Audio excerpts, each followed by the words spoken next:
I found that people bring in their own bias and begin to shift or change the environment for psychological security.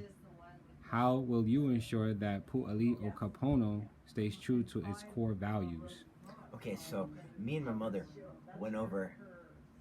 We were just doing the bylaws, and so we meticulously went over these bylaws. And Mm. there are some things like unincorporated means that like anybody on the board, there's an executive board and of 7 people, and there's a general board of 6 people for a total of 13, which is a very special number because it's the number of love. And so none of these people get paid. None of the people at the top get paid at all. It's all voluntary. And the unincorporated status means that if they do something dirty, that they're on their own. We will not back them up. Mm-hmm. We will not do any of that. And with all these, and there's other precautions that we put in, like like there's a million and one things I could talk about. But ultimately, I'm expecting it Mm-hmm. to get infected with something, and I'm expecting it to happen because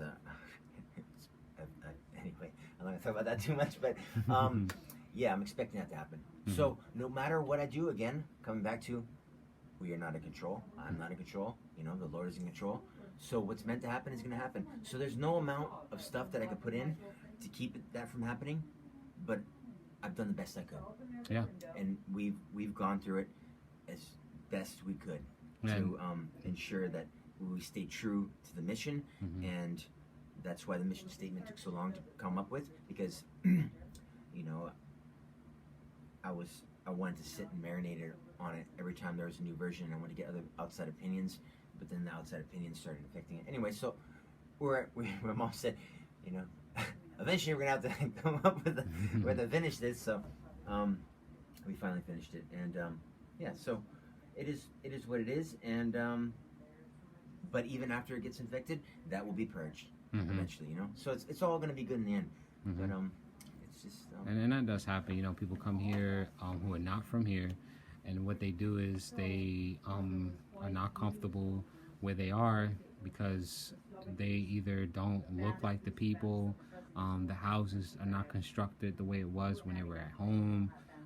They don't have the same kind of stores and shops that they do at their house or at their homeland or whatever.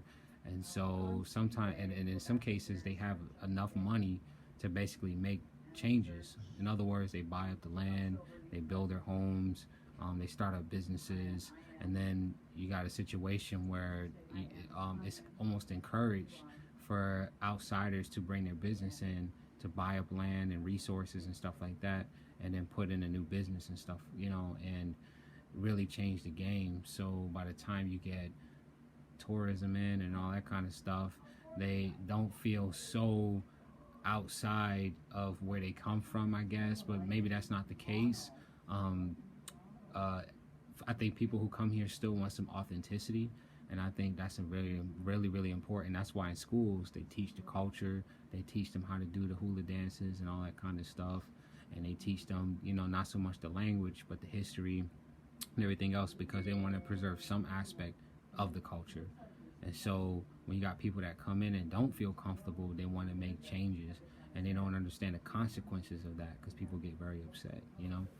Yes, I'm very passionate about this one thing. Mm-hmm. I sway back and forth. I have a strong. I don't like tourism. I don't want any tourists coming here. I am fine with shutting down all the flights. Mm-hmm. And a lot of the time, I battle between that and between other things, and then I meet some people totally change my whole mindset. If you weren't born here, you should be paying all these taxes and things like that. But love again is the primary force that runs everything, that should run everything, and that's needed in order to bring unity and truth and righteousness from the Lord. So that's what we need. Okay. It's love.